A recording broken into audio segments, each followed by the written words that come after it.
সাথেই আছে।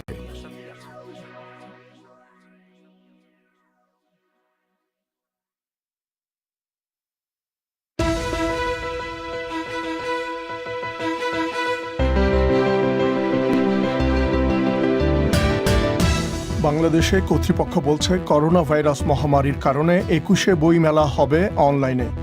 বাংলাদেশ সরকার ভাস্কর্য ইস্যুতে ইসলামপন্থীদের আলোচনার প্রস্তাবে রাজি, ধর্ম প্রতিমন্ত্রী। টাইম টু টাইম অনেকের সাথে তো কথা হয়েছে, আমার সাথে, আমাদের সচিব মহোদয়ের সাথে, বা আমাদের স্বরাষ্ট্রমন্ত্রী মহোদয়ের সাথে, মাননীয় প্রধানমন্ত্রীর যে সেলগুলো আছে সবাই তো কাজ করতেছে। ভারতে বিজেপির সভাপতির গাড়ি বহরের উপর হামলার পর উত্তপ্ত পশ্চিমবঙ্গের রাজনীতি। বাংলাদেশের স্বাধীনতা যুদ্ধের মূলনীতিতে গত ৫০ বছরে কিভাবে ফাটল ধরল শুনবেন বিশেষ প্রতিবেদনে। তবে শুরুতেই সবশেষ বিশ্ব সংবাদ।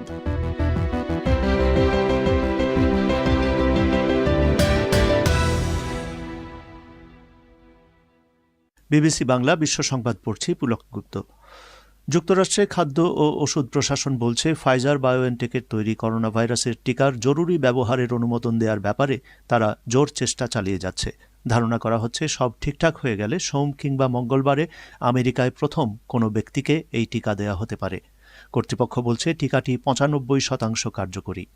ব্রিটিশ ওষুধ প্রস্তুতকারক অ্যাস্ট্রাজেনেকা এবং রাশিয়ার গামালেয়া ইনস্টিটিউট বলছে তারা সমন্বিতভাবে কোভিড ভ্যাকসিন তৈরির কাজ করতে চায়, যাতে কোভিডের সবচেয়ে কার্যকর টিকা উৎপাদন সম্ভব হয়। অ্যাস্ট্রাজেনেকা বলছে স্পুটনিক ভির সঙ্গে সম্মিলিতভাবে তারা যে পরীক্ষামূলক টিকা তৈরি করেছে তা প্রয়োগের জন্য তারা ১৮ এবং তার বেশি বয়সী মানুষ নিয়োগের কাজ শুরু করেছে। সুইজারল্যান্ডে করোনা ভাইরাসের সংক্রমণ বেড়ে যাওয়ার পর সুইস সরকার বিধিনিষেধ কঠোর করেছে। শনিবার থেকে সন্ধ্যা ৭টার পর পানশালা এবং রেস্তোরাঁ বন্ধ রাখা হবে। জার্মানিতে প্রায় ৩০,০০০ লোক নতুন করে সংক্রমিত হওয়ার পর সেখানেও কঠোর পদক্ষেপ নেওয়ার বিষয়ে কথাবার্তা হচ্ছে। বায়ুমণ্ডলে গ্রিনহাউস গ্যাস নির্গমনের মাত্রা আগামী ১০ বছরে ৫৫% কমানোর এক অঙ্গীকারের ব্যাপারে একমত হয়েছেন ইউরোপিয়ান ইউনিয়নের নেতারা। ব্রাসেলসে সারা রাত ধরে আলোচনা শেষে গৃহীত এই লক্ষ্যমাত্রাকে উচ্চাকাঙ্ক্ষী টার্গেট হিসাবে উল্লেখ করা হচ্ছে। এখনও পর্যন্ত এই টার্গেট ছিল ৪০%। চীনা কর্তৃপক্ষ আমেরিকান সংবাদ সংস্থা ব্লুমবার্গে কর্মরত একজন সাংবাদিককে জাতীয় নিরাপত্তা বিপদগ্রস্ত করার সন্দেহে আটক করেছে। ব্লুমবার্গ বলছে সাংবাদিক হেইজ ফ্যান, যিনি একজন চীনা নাগরিক, তিনি সোমবার শেষবারের মতো তার সম্পাদকের সঙ্গে যোগাযোগ করেন। এরপরই দেখা যায় যে বেইজিংয়ে তার অ্যাপার্টমেন্ট ভবন থেকে সাদা পোশাকের নিরাপত্তা কর্মকর্তারা তাকে ধরে নিয়ে যাচ্ছে। ভারতে আয়ুর্বেদ চিকিৎসকদের ছোটখাটো শল্য চিকিৎসার অনুমতি দেওয়ার প্রতিবাদে প্রায় ১০ লাখ ডাক্তার দিনব্যাপী ধর্মঘট করছেন। ইন্ডিয়ান মেডিকেল অ্যাসোসিয়েশনের প্রধান রাজন শর্মা বলেছেন ১২ ঘণ্টার ধর্মঘটে জরুরি নয় এমন সব পরামর্শ বা সার্জারি থেকে ডাক্তাররা বিরত থাকবেন। বিবিসি বাংলার পরিক্রমায় আপনাদের স্বাগত জানাচ্ছি, মিজানুর রহমান খান। কিছুক্ষণ আগে সংবাদ শিরোনামে শুনছিলেন যে বাংলাদেশে করোনা ভাইরাস মহামারীর কারণে আসছে ২১শে বইমেলা বাংলা একাডেমি প্রাঙ্গণে আয়োজন না করে অনলাইনে করার সিদ্ধান্ত নিয়েছে কর্তৃপক্ষ। বাংলা একাডেমি বলছে অনলাইনে এই মেলা কিভাবে আয়োজন করা যায় সেটা নিয়ে তারা এখন পরিকল্পনা করছে। বাংলাদেশে প্রতি বছর পুরো ফেব্রুয়ারি মাস জুড়ে ২১শে বইমেলা আয়োজন করা হয়, যাতে লক্ষ লক্ষ মানুষের সমাগম ঘটে থাকে। বিস্তারিত জানাতে ঢাকা স্টুডিও থেকে যোগ দিচ্ছেন সংবাদদাতা কাদির কল্লোল। কাদির, বাংলা একাডেমি কি বলছে? কিছুক্ষণ আগেই আমি কথা বলি বাংলা একাডেমির মহাপরিচালক হাবিবুল্লাহ সিরাজির সঙ্গে। তিনি জানিয়েছেন যে বাংলা একাডেমি প্রাঙ্গণে এবং সোহরাওয়ার্দী উদ্যানে আগামী বছরের বইমেলা তারা স্থগিত করেছেন, কিন্তু প্রতি বছর ১ ফেব্রুয়ারি থেকে ওই মাস জুড়ে ২১শের যে বইমেলা হতো, এবার মানে আগামী বছর ১ ফেব্রুয়ারি থেকেই অনলাইনে এই বইমেলা তারা করবেন, এমন সিদ্ধান্ত বাংলা একাডেমি নিয়েছে। তবে একাডেমির মহাপরিচালক যেটা জানিয়েছেন সেটা হচ্ছে যে যদিও তারা এই বইমেলা এবার অনলাইনে করার সিদ্ধান্ত নিয়েছেন, কিন্তু করোনা ভাইরাস পরিস্থিতি একটু স্বাভাবিক হলে আগামী বছরেই কোনো একটা সুবিধাজনক সময়ে তারা প্রাঙ্গণেই পাঠক লেখকের সমাবেশের মাধ্যমেই বা তাদের অংশগ্রহণের মাধ্যমেই বইমেলা করার চিন্তাও তারা রেখেছেন। কাদির, এটা অনেক বড় একটা বইমেলা, ১ মাস ধরে প্রতি বছর এই মেলাটা হয় এবং লক্ষ লক্ষ মানুষের সমাগম ঘটে সেখানে। তো এরকম এক বাংলাদেশে করোনা ভাইরাসের পরিস্থিতি কি এমন পর্যায়ে গিয়ে পৌঁছেছে যে এই মেলার আয়োজন প্রাঙ্গণে মেলার আয়োজন স্থগিত করতে হলো? বাংলা একাডেমির কর্মকর্তারা যেটা বলছেন সেটা হচ্ছে যে তাদের কাউন্সিলের বৈঠকে এই সিদ্ধান্ত নেওয়া হয়েছে। তারা মূলত এই করোনা ভাইরাস মহামারী পরিস্থিতিটাই বিবেচনায় নিয়েছেন। তারা বলছেন যে এই বাংলা একাডেমির বইমেলায় 1 ফেব্রুয়ারি থেকে মাস জুড়ে প্রতিদিনই হাজার হাজার মানুষ, লক্ষ লক্ষ মানুষের সমাবেশ হয় সেখানে। ফলে করোনা ভাইরাসের সংক্রমণ এই শীতের সময়টাতে বিশ্বের অন্যান্য দেশের মতো বাংলাদেশেও কিন্তু বাড়ছে। এটা কিন্তু প্রতিদিনই সংক্রমণের সংখ্যার হার যেটা সেটা বৃদ্ধি দেখা যাচ্ছে। তারা বিশেষজ্ঞদের সাথেও কথা বলেছেন। বিশেষজ্ঞরা আশঙ্কা করছেন যে জানুয়ারি ফেব্রুয়ারিতে এই সংক্রমণের হার আরও বাড়তে পারে, এই ধরনের আশঙ্কা বিশেষজ্ঞদের রয়েছে। এবং তারা মনে করছেন যেহেতু এই বইমেলায় মানুষের সমাবেশ ঘটে, সেখানে এই করোনা ভাইরাস সংক্রমণের হার যেহেতু বাড়ছে এখন, বা সংক্রমণের বাড়ার আশঙ্কা করা হচ্ছে, এটা চরম ঝুঁকিপূর্ণ হতে পারে। এইটি তারা মূল বিবেচনায় নিয়েছেন। সেই বিবেচনা থেকেই তারা অনলাইনে বিষয়টাকে নিয়ে যাচ্ছেন আপাতত। কিন্তু তারা এটা কিন্তু বলছেন যে পরে কোনো সুবিধাজনক সময়ে তারা পরে প্রাঙ্গণে সমাবেশের মাধ্যমেই তারা করবেন। কাদির, এই বইমেলা যেভাবে হয় সেটা হচ্ছে মেলা প্রাঙ্গণে এবং তার আশেপাশে বিভিন্ন প্রকাশনী সংস্থা তারা স্টল নিয়ে বসেন, সেখানে বই বিক্রি হয়, পাঠকরা আসেন, বই নেড়েচেড়ে তারা বই দেখেন, বই কেনেন, সেখানে লেখকরাও আসেন, পাঠকের সঙ্গে লেখকদের কথাবার্তা হয়। তো এরকম একটা আয়োজন অনলাইনে কিভাবে করবে? হ্যাঁ, এটা একটা মিলন মেলা ছিল বলা যায় সাহিত্য অঙ্গনে। কিন্তু যেটা হাবিবুল্লাহ সিরাজি যেটা বলেছেন যে তারা আসলে অনলাইনে কিভাবে করবেন এখনও সেটা ঠিক করেননি। তারা একটা পরিকল্পনা করেছেন যে অনলাইনে করবেন। এখন এটা কিভাবে তারা করবেন সেটা তারা এই যারা প্রকাশক আছে তাদের সাথে আলোচনা করবেন। এখনও তারা প্রকাশকদের সাথে সেইভাবে আলোচনা করেনি। সবার সাথে আলোচনা করে তারা পরিকল্পনাটা ঠিক করবেন যে কিভাবে করা যায়। সেখানেও মানুষের অংশগ্রহণটা কিভাবে বাড়ানো যায় সেই চিন্তাগুলোও তারা করছেন, সেটাই তিনি বলছেন। তবে এটা আলোচনার মাধ্যমেই তারা সিদ্ধান্ত নেবেন অল্প সময়ের মধ্যে, সেটাই বলা হচ্ছে। কাদির, আপনাকে অনেক ধন্যবাদ। ঢাকা স্টুডিও থেকে বলছিলেন সংবাদদাতা কাদির কল্লোল। বাংলাদেশের সরকার ভাস্কর্য ইস্যুতে ইসলামপন্থীদের আলোচনার প্রস্তাবে রাজি হয়েছে বলে জানা গেছে। উভয় পক্ষের সূত্রগুলো জানিয়েছে আগামী রোববার স্বরাষ্ট্রমন্ত্রীর সঙ্গে এ বিষয়ে অনানুষ্ঠানিক বৈঠক হতে পারে। ধর্ম প্রতিমন্ত্রী বিবিসি বাংলাকে জানিয়েছেন ইসলামপন্থী কয়েকটি দল এবং হেফাজতে ইসলামের পক্ষ থেকে প্রধানমন্ত্রী কিংবা সরকারের উচ্চ পর্যায়ের বৈঠকে বসতে চেয়ে যে চিঠি দেওয়া হয়েছে সে ব্যাপারে তারা আলাপ আলোচনা করছেন। তবে ইসলামপন্থীরা বলছেন যে ভাস্কর্য বিরোধী অবস্থানেই তারা অনড় রয়েছেন। ঢাকা থেকে কাদির কল্লোলের আরও একটি প্রতিবেদন। ঢাকার দক্ষিণে ধোলাইপাড় এলাকায় বাংলাদেশের প্রতিষ্ঠাতা রাষ্ট্রপতি শেখ মুজিবুর রহমানের নির্মাণাধীন ভাস্কর্যের বিরুদ্ধে কয়েক সপ্তাহ আগে কর্মসূচি নিয়ে মাঠে নামে ইসলামপন্থী কয়েকটি দল এবং হেফাজতে ইসলাম। এরই মাঝে কুষ্টিয়ায় শেখ মুজিবের একটি নির্মাণাধীন ভাস্কর্য ভাঙচুরের ঘটনাও ঘটে। সেই প্রেক্ষাপটে ক্ষমতাসীন আওয়ামী লীগ রাজনৈতিকভাবে ব্যাপক প্রতিক্রিয়া দেখিয়েছে। ইস্যুটি নিয়ে একটা উত্তপ্ত পরিস্থিতি তৈরি হলেও সরকার এবং ইসলামপন্থীদের মধ্যে অনানুষ্ঠানিক যোগাযোগ বা কথাবার্তাও চলছে। এখন ইসলামপন্থীদের পক্ষ থেকে আনুষ্ঠানিক আলোচনার প্রস্তাব দিয়ে প্রধানমন্ত্রী বরাবর চিঠি পাঠানো হয়েছে। সরকারও তাতে রাজি হয়েছে। ধর্ম প্রতিমন্ত্রী ফরিদুল হক খান বলেছেন দুই পক্ষের আনুষ্ঠানিক আলোচনার জন্য তারা ব্যবস্থা নিচ্ছেন।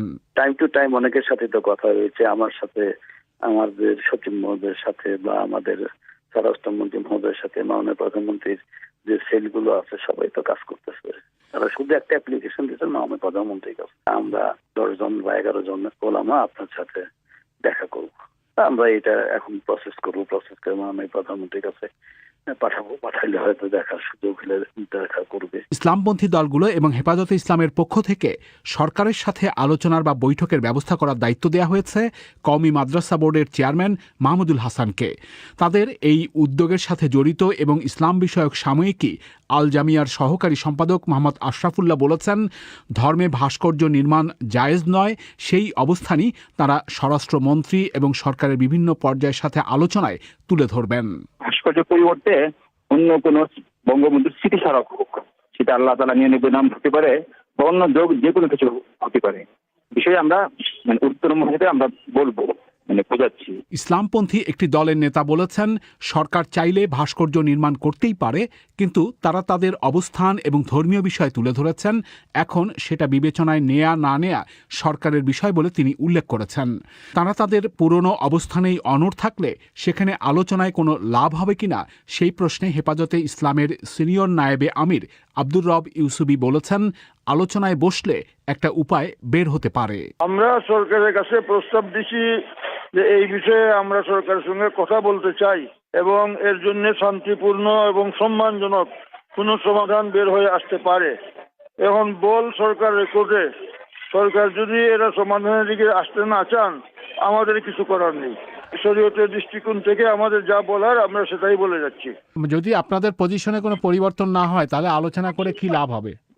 না, আলোচনায় বিকল্প কোনো পথ বা ওয়ে বের হয়ে আসতে পারে। আলোচনা তো এই জন্যই, অনেক জটিল জটিল বিষয়াদি আলোচনার মাধ্যমে সমাধান হয়ে যায়, যে আমরা এটার মধ্যে বিশ্বাসী। বিশেষ করে প্রধানমন্ত্রী ধর্মীয় ব্যাপারে উনি একগুঁয়েমি করেন না, এটা আমাদের জানা এবং আমাদের বিশ্বাস। সেই হিসাবে বসলে একটা সমাধান বের হয়ে আসবে। সরকার ধোলাইপাড় এলাকায় মুজিব ভাস্কর্য নির্মাণ করবেই, এমন অবস্থানই সরকারের পক্ষ থেকে তুলে ধরা হচ্ছিল।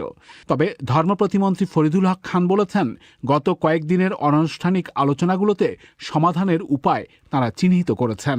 আমার কথা হলো একটু ভাস্কর্যটাই হবে। আমি বলছি, ওরা অনেক সময় বলছে এই কথা যে ওই জায়গাটা যদি একটা বঙ্গবন্ধুর নামে গেট করেন ভালো হয়। ভালো কথা, যদি ওই জায়গায় তারা গেট করেছে, বঙ্গবন্ধুর গেট করলাম, ভাস্কর্য 10 মিটার আগায় দিলাম বা 10 মিটার পিছিয়ে দিলাম, হয়ে গেল, সমস্যার সমাধান হয়ে যাবে ইনশাল্লাহ। এটা নিয়ে টেনশন করার কোনো কারণ নেই আল্লাহ। তবে আওয়ামী লীগ এবং এর সহযোগী সংগঠনগুলো রাজনৈতিক দিক থেকেও প্রতিবাদ অব্যাহত রাখছে। কাদির কল্লোল, ঢাকা থেকে। আপনাদেরকে আগামীকালের ফোন ইনের বিষয়টি জানিয়ে দিচ্ছি। যুক্তরাজ্য ও রাশিয়াতে করোনা ভাইরাসের টিকা দেওয়া শুরু হয়েছে। বাংলাদেশে কর্তৃপক্ষ বলছে আগামী বছরের শুরুতেই টিকা পাওয়া যাবে বলে তারা আশা করছেন। এই টিকা নেওয়ার ব্যাপারে আপনি কতটা আগ্রহী? এ নিয়েই হবে আগামীকাল শনিবারের ফোন ইন। অংশ নিতে চাইলে 0171411558 এই নম্বরে ফোন করে বা SMS করে আপনার নাম ও ফোন নম্বর জানিয়ে দিন। অনুষ্ঠানের আগে আমরাই আপনার সঙ্গে যোগাযোগ করব। আপনারা বিবিসি বাংলা শুনছেন খুলনায়, চট্টগ্রামে, ঢাকায়। আপনারা যেখানে আছেন বিবিসি বাংলা আপনার সাথেই আছে।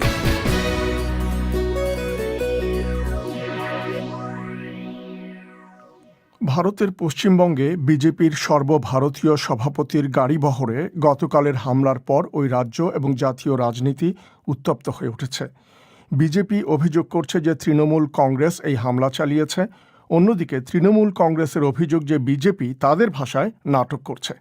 এর মধ্যেই রাজ্যের সাংবিধানিক প্রধান রাজ্যপাল আজ অভিযোগ করেছেন যে পশ্চিমবঙ্গের আইনশৃঙ্খলা ব্যবস্থা ভেঙে পড়েছে এবং পুলিশ প্রশাসন দলীয় কর্মীতে রূপান্তরিত হয়েছে। কলকাতা থেকে বিস্তারিত জানাচ্ছেন অমিতাভ ভট্টশালী।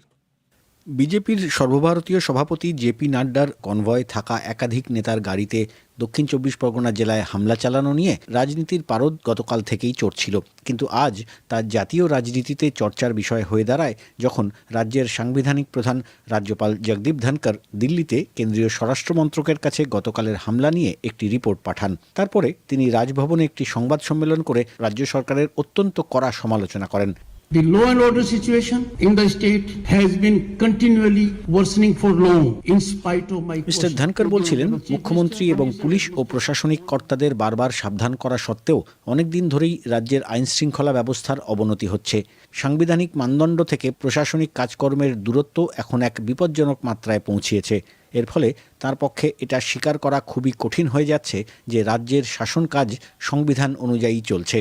গতকালের ঘটনাক্রম খুবই দুর্ভাগ্যজনক, আর এটা গণতান্ত্রিক কাঠামোর ওপরে একটা কালো দাগ, বলছিলেন রাজ্যপাল জগদীপ ধনকর। রাজ্যপাল আরও যোগ করেন যে বিরোধী দলকে প্রচার করতে বাধা দেওয়ার অনেক অভিযোগ তিনি পেয়েছেন, যা গণতান্ত্রিক ব্যবস্থার পরিপন্থী। বিজেপির জাতীয় সহসভাপতি মুকুল রায়ও অনেকটা রাজ্যপালের সুরেই আজ অভিযোগ করেন যে পশ্চিমবঙ্গে আইনের শাসন ভেঙে পড়েছে বলে। কাল যেভাবে কৈলাসজির হাতের লিগামেন্টের ওপর আঘাত হয়েছে, আমার হাতটা ভেঙে দেওয়া হয়েছে, এবং যদি বুলেট প্রুফ গাড়িতে না যেতেন আমাদের সর্বভারতীয় সভাপতি জেপি নাড্ডাজির জীবন সংশয় ছিল। প্রায় যত লোকজন ছিল তারা মার খেয়েছে, এবং বাংলায় কোনো আইনের শাসন নেই। বাংলা এখন চলছে একদম আইনের শাসনের বাইরে।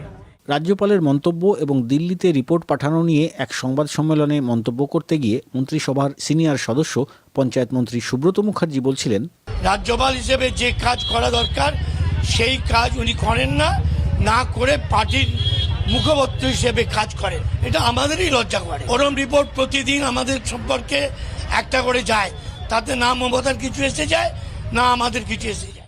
বিশ্লেষকরা বলছেন, বিধানসভার নির্বাচনের এখনও 4-5 মাস বাকি, কিন্তু এতদিন আগে থেকে রাজ্য রাজনীতির পারদ যেভাবে দুপক্ষ থেকেই চড়ানো হচ্ছে, তাতে ভোট আরও এগিয়ে এলে যে কি হবে সেটা ভেবেই অনেকের মনে শঙ্কা তৈরি হচ্ছে। রাজনৈতিক বিশ্লেষক বিশ্বজিৎ ভট্টাচার্য বলছিলেন, 21-এর ভোট যেটা, সেটার ফলে যে এখন একটা বড় তৎপরতা সমস্ত রাজনৈতিক দলে শুরু হয়ে গিয়েছে, এখনো 4-5 মাস দেরি। তার আগে এই ধরনের এগুলো কিন্তু আগামী দিনে পশ্চিমবঙ্গের রাজনৈতিক অস্থিরতার দিকেই ইঙ্গিত করছে।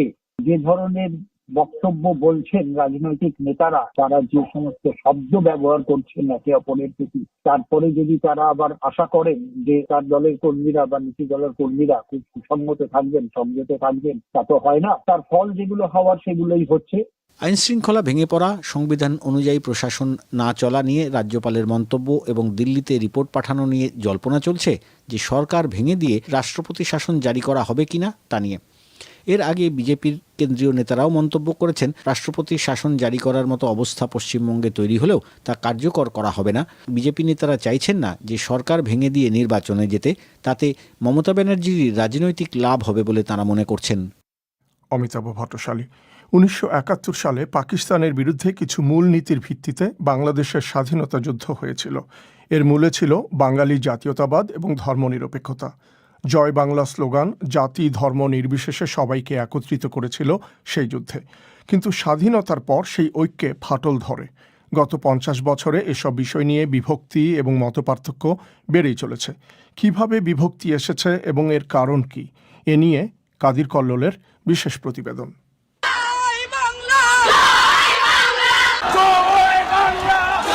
জয় বাংলা মুক্তিযুদ্ধের স্লোগান। এই স্লোগান কিভাবে বাংলাদেশের হয়েছিল এ নিয়ে নানান আলোচনা রয়েছে।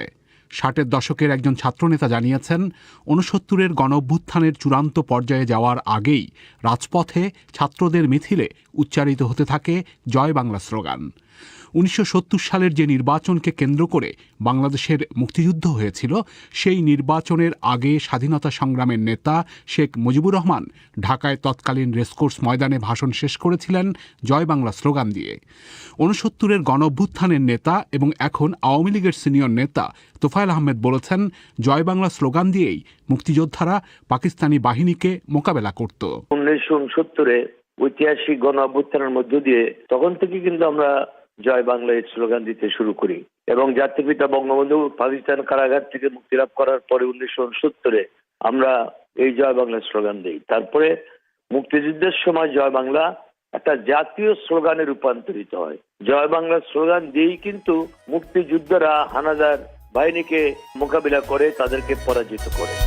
জয় বাংলা, বাংলার জয়, জয় বাংলা, বাংলার জয়, হবে হবে হবে হবে নিশ্চয়। কিন্তু স্বাধীন বাংলাদেশে অল্প সময়ের মধ্যেই ঐক্যে ভাঙন ধরে।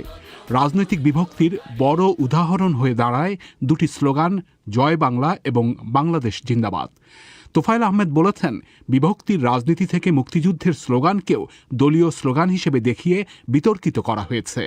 স্বাধীনতার পরেও কিন্তু জয় বাংলা স্লোগান আমরা ঐক্যবদ্ধভাবে দিতাম, কিন্তু পরবর্তীকালে বিভিন্ন রাজনৈতিক দল হওয়ার পরে, যেমন জিয়াউর রহমানের যে আজকে বিএনপি দল, তারপরে যেই জাসদ একসময় জয় বাংলা স্লোগান দিত, জাসদ তো আওয়ামী লীগ থেকে বেরিয়ে গিয়ে একটা নতুন দল করেছিল তখন 1972 সনে, তারা কিন্তু আগে স্লোগান জয় বাংলা স্লোগান দিত, তারাও বন্ধ করে। পরবর্তীকালে কেউ কেউ যাকে দলীয় স্লোগানে রূপান্তরিত করার চেষ্টা করে, এটা খুব দুর্ভাগ্যজনক ঘটনা।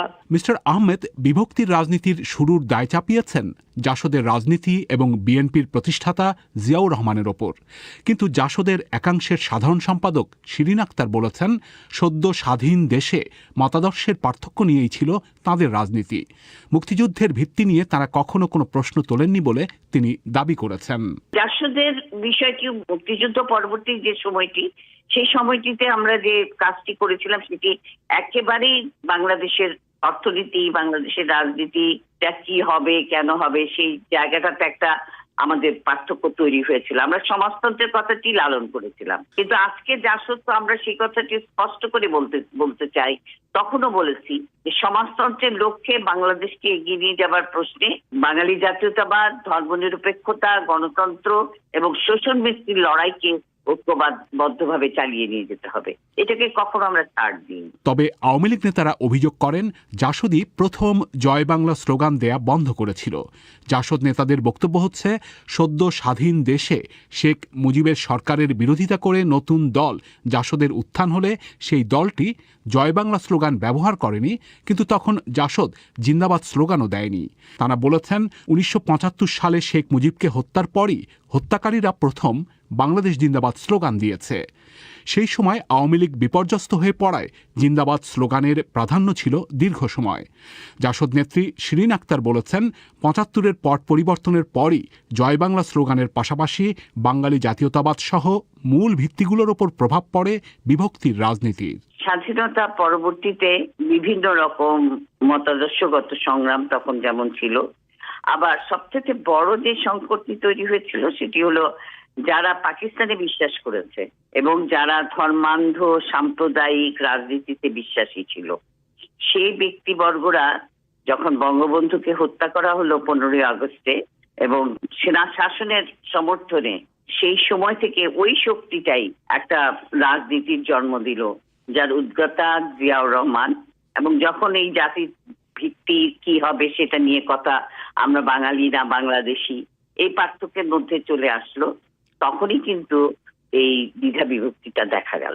ধর্মনিরপেক্ষতার বিষয়টিতে পরিবর্তন কোনো হয়নি, সেটা সবাই মিলে আমরা যেটা নিয়েছিলাম সেই শক্তিটা কিন্তু এখনো একই আছে। কিন্তু যে শক্তিটা পাকিস্তানি ধারার রাজনীতির সপক্ষে মুক্তিযুদ্ধের সময়ও কাজ করেছে, মুক্তিযুদ্ধ পরবর্তীতেও কাজ করেছে, তো সেই শক্তিটা, এবং সেটা যখন রাষ্ট্রের প্রত্যক্ষ সহযোগিতা পেল, সেই জায়গা থেকে সেটা শক্তিশালী হল।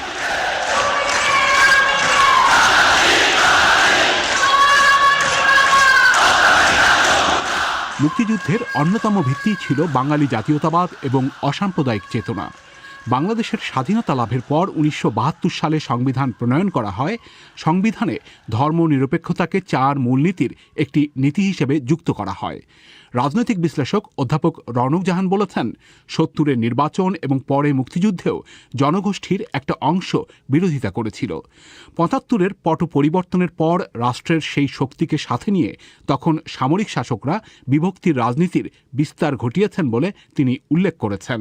বাঙালি জাতীয়তাবাদ কনস্টিটিউশন যখন হচ্ছিল আমাদের, তখনই যেমন পার্বত্য চট্টগ্রামে যিনি প্রতিনিধি ছিলেন তারা তখন বললেন যে না, তারা তো বাঙালি নন। তারপরে যারা ইসলামপন্থী তারা যখন আবার বাঙালি জাতীয়তাবাদের বিরুদ্ধে কথা বলতে আরম্ভ করলেন, তারা ঠিক যেটাকে আসলে ওই আবার পুরনো পাকিস্তানপন্থী যে একটা ধারণা আনতে আরম্ভ করলেন। এবং বঙ্গবন্ধুর হত্যার পরে যেটা হলো যে যারা ক্ষমতায় আসলেন সামরিক শাসকরা, তারা তো তখন রাজনৈতিক লোকের সমর্থন জোগাড় করবার চেষ্টা আরম্ভ করে দিলেন। এবং তখন যেটা হলো যে আওয়ামী লীগের বিরোধী যারা বা অন্যান্য যে সমস্ত দল ছিল, ইসলামী পন্থী যারা ছিল, তাদেরকে কাছে টানতে আরম্ভ করলেন। এবং এছাড়াও কিছু বামপন্থীদেরও নিলেন এবং ডান বাম মিলে রাজনীতির মধ্যে ধর্ম ব্যবহার করা, ইসলামিক ধারাগুলাকে নিয়ে আসার চেষ্টা করলেন। জিয়াউর রহমান বাঙালি জাতীয়তাবাদের বদলে এনেছিলেন বাংলাদেশি জাতীয়তাবাদ। তার সময়ই ধর্মভিত্তিক রাজনীতি ফিরে আসে। রাজনীতির মাঠে আওয়ামী লীগ অনেক সময় এই বিষয়গুলোকে নিয়ে বিএনপির বিরুদ্ধে নানা অভিযোগ করে থাকে। তবে বিএনপি মহাসচিব মির্জা ফখরুল ইসলাম আলমগীর বলেছেন, তাদের নেতা সংবিধানে বিসমিল্লাহ যুক্ত করলেও ধর্মভিত্তিক রাষ্ট্র করার কোনো চিন্তা ছিল না। জিয়াউর রহমান সাহেব যেটা করেছেন বাংলাদেশি জাতীয়তাবাদ, that was the appropriate approach. কারণ বাংলাদেশে তো শুধু বাঙালি ছিল না, অন্যান্য জাতি উপজাতির লোকেরাও ছিলেন। তো সেই ক্ষেত্রে that was the correct approach. এবং ধর্ম নিরপেক্ষতার প্রশ্নটা আমার কোনো সমস্যা ছিল না। যেটা জিয়াউর রহমান সাহেব নিয়ে এসেছিলেন হচ্ছে যে ধর্ম নিরপেক্ষ, ধর্মহীনতা নয়, এবং একই সঙ্গে আপনার ধর্মীয় বিশ্বাস সেটাই নিয়ে এসেছিলেন। বাংলাদেশে একটা বাস্তবতা আছে, সে বাস্তবতা হচ্ছে যে এখানে যে কোনো ধর্মের মানুষই হোক তারা তাদের ধর্ম বিশ্বাসকে অত্যন্ত গুরুত্ব দেয়। সেই জায়গাটিতে আপনার আমার মনে হয় বিসমিল্লাহির রহমানির রহিমটা যিনি নিয়ে এসেছিলেন বৃহত্তর জনগোষ্ঠীর যে ধর্মবিশ্বাস তাকে মর্যাদা দেওয়ার জন্য। কিন্তু ধর্মকে ভিত্তি করে রাষ্ট্র গঠন করবার কোনো প্রচেষ্টা সেই সময় গ্রহণ করা হয়নি এবং সেটা এখনো হয় না। আওয়ামী লীগ নেতাদের বক্তব্য হচ্ছে, জিয়াউর রহমান সংবিধানে ধর্ম নিরপেক্ষতার নীতি পাল্টিয়ে বিসমিল্লাহ যুক্ত করেছিলেন। এর ধারাবাহিকতাতেই আরেক সামরিক শাসক জেনারেল এরশাদ সংবিধানে আবার সংশোধন করে ইসলামকে রাষ্ট্রধর্ম করেছিলেন। তোফায়েল আহমেদ বলেছেন, মুক্তিযুদ্ধের মূল ভিত্তিগুলো নিয়ে বিভক্তির রাজনীতির কারণে উগ্র শক্তিগুলো এখন মাথাচাড়া দিয়ে উঠছে। জাতির জনককে হত্যা করার পর যখন জিয়াউর রহমান ক্ষমতা নিল, সে এসে কিন্তু সংবিধান পরিবর্তন করলো। যেমন আজকে যে পরিস্থিতি বাংলাদেশে এখন একটা মৌলবাদী শক্তি মাথাচাড়া দিয়ে উঠছে, এটার কিন্তু মূলের এই ভিত্তি কিন্তু স্থাপন করেছিল জিয়াউর রহমান। বিশ্লেষকরা মনে করেন, বাঙালি জাতীয়তাবাদ এবং ধর্ম নিরপেক্ষতার নীতি যখন বদলে গেছে, তখন দেশ একেবারে উল্টো পথে হেঁটেছে। যদিও শেখ হাসিনার নেতৃত্বে আওয়ামী লীগ 2009 সালে দ্বিতীয় দফায় সরকারে এসে 72-এর সংবিধানের অনেক বিষয় ফেরত এনেছে, কিন্তু বিসমিল্লাহ এবং রাষ্ট্রধর্ম ইসলাম এই দুটি বিষয়ে হাত দিতে পারেনি। অধ্যাপক রওনক জাহান বলেছেন, বিভক্তির রাজনীতির কারণে যে পরিস্থিতি হয়েছে সেটা দুঃখজনক বলে তিনি মনে করেন। কিছু কিছু লোক স্বাধীনতার বিরুদ্ধে ছিল, যারা মুসলিম লীগ কিংবা ইসলামিক পার্টি যারা করতেন। অতএব তারপরে পাকিস্তানি পন্থী সেটা আমাদের দেশে বিস্তার লাভ করলো। এটা সব থেকে দুঃখের ব্যাপার। অন্যদিকে বিএনপি নেতারা অভিযোগ করেছেন, স্বাধীন বাংলাদেশে আওয়ামী লীগের শাসনের ব্যর্থতা এবং বাকশাল বা একদলীয় শাসনের কারণেই বিভক্তির রাজনীতি শুরু হয়েছিল। বিএনপি নেতা মিস্টার আলমগীর বলেছেন, স্বাধীনতার পর প্রত্যাশা এবং প্রাপ্তির মধ্যে ফারাক ছিল এবং সে কারণেই হতাশা থেকে পরিস্থিতি ভিন্ন দিকে যেতে শুরু করে।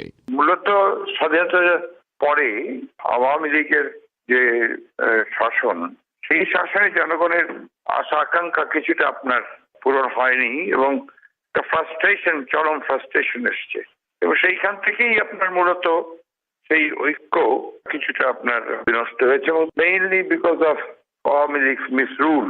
এবং তখন তাদের যে একক চিন্তা ভাবনা যে আমরা একাই দেশ মুক্ত করেছি, এই মুক্তিযুদ্ধের সমস্ত কৃতিত্ব আমাদের, আর অন্য কেউ কিছু করেনি, এই যে ধারণাটা সৃষ্টি করা হলো, এর কারণেই কিন্তু বিভক্তি বিভিন্ন দিকগুলো প্রসারিত। আপনি দেখেছেন যে সেই সময় জাসদের উত্থান, এটা হচ্ছে সম্পূর্ণভাবে আওয়ামী লীগের যে ব্যর্থতা এবং মতকে আপনার দমন করার যে অবস্থা তৈরি হলো, তার থেকেই আপনার এই ধরনের সিচুয়েশন তৈরি হয়েছে বলে আমি ব্যক্তিগতভাবে মনে করি। আওয়ামী লীগ এমন অভিযোগ মানতে রাজি নয়। বিভক্তির রাজনীতি নিয়ে এখনকার প্রধান দুই দল আওয়ামী লীগ এবং বিএনপির অভিযোগ পাল্টা অভিযোগ রয়েছে। তবে লেখক এবং গবেষক মহিউদ্দিন আহমেদ বিভক্তির রাজনীতির প্রেক্ষাপটকে দেখেন ভিন্নভাবে। ধর্ম নিরপেক্ষতার একটা চর্চা হয়েছিল 60-এর দশকে, আমি বলবো একটা সাংস্কৃতিক জাগরণও ছিল, যেহেতু পাকিস্তানি এস্টাবলিশমেন্ট এই দেশকে শোষণ করার জন্য এবং বৈষম্য তৈরি করার জন্য ধর্মকে ব্যবহার করত। তো পাকিস্তানের বিরুদ্ধে যে গণতান্ত্রিক আন্দোলন, সেই আন্দোলনের অনুষঙ্গ হিসাবে অসাম্প্রদায়িক রাজনীতিটা এদেশে ডেভেলপ করেছে। 71-এর মুক্তিযুদ্ধের পরে যখন পাকিস্তান পরাজিত এবং তারা দৃশ্যপটে নাই, তখন কিন্তু ওই ধর্ম নিরপেক্ষতার ওই আবরণটি সরে গেছে এবং সেখানে সামনে চলে এসেছে নতুন বাস্তবতা, আমাদের জিওপলিটিক্স, প্রতিবেশী ভারত। এবং এই ভারতকে এই দেশে সাম্প্রদায়িক শক্তি সবসময় মনে করতো হিন্দু রাষ্ট্র, সেই জিনিসটা আস্তে আস্তে মাথাচাড়া দিয়েছে এবং এই ধর্ম নিরপেক্ষতার পর থেকে আস্তে আস্তে ক্ষমতাসীনরাও সরে গেছে। তখনই কিন্তু পরবর্তী ইতিহাসটার প্রেক্ষাপটটা তৈরি হয়ে গেছে। আওয়ামী লীগ এবং বিএনপি দুই দলের নেতারাই স্বীকার করেন, বিভক্তির রাজনীতির সুযোগে ধর্মভিত্তিক রাজনীতি এবং উগ্রতার বিস্তার ঘটছে। কিন্তু বাংলাদেশের এখনকার বাস্তবতায় বাঙালি জাতীয়তাবাদ এবং ধর্ম নিরপেক্ষতার নীতিতে আবারও ঐক্যমত্য হওয়া সম্ভব নয় বলে তাঁরা মনে করেন। কাদির কল্লোল। শেষ করার আগে সংবাদ শিরোনাম। বাংলাদেশে কর্তৃপক্ষ বলছে, করোনা ভাইরাস মহামারীর কারণে 21শে বইমেলা, আগামী বছরের 21শে বইমেলা হবে অনলাইনে। আর এরই সঙ্গে বিবিসির লন্ডন স্টুডিও থেকে আমি মিজানুর রহমান খান আজকের মতো এখানেই বিদায় নিচ্ছি। ধন্যবাদ ব্যস্ততার মধ্যেও আমাদের অনুষ্ঠান শোনার জন্যে। ভালো থাকবেন।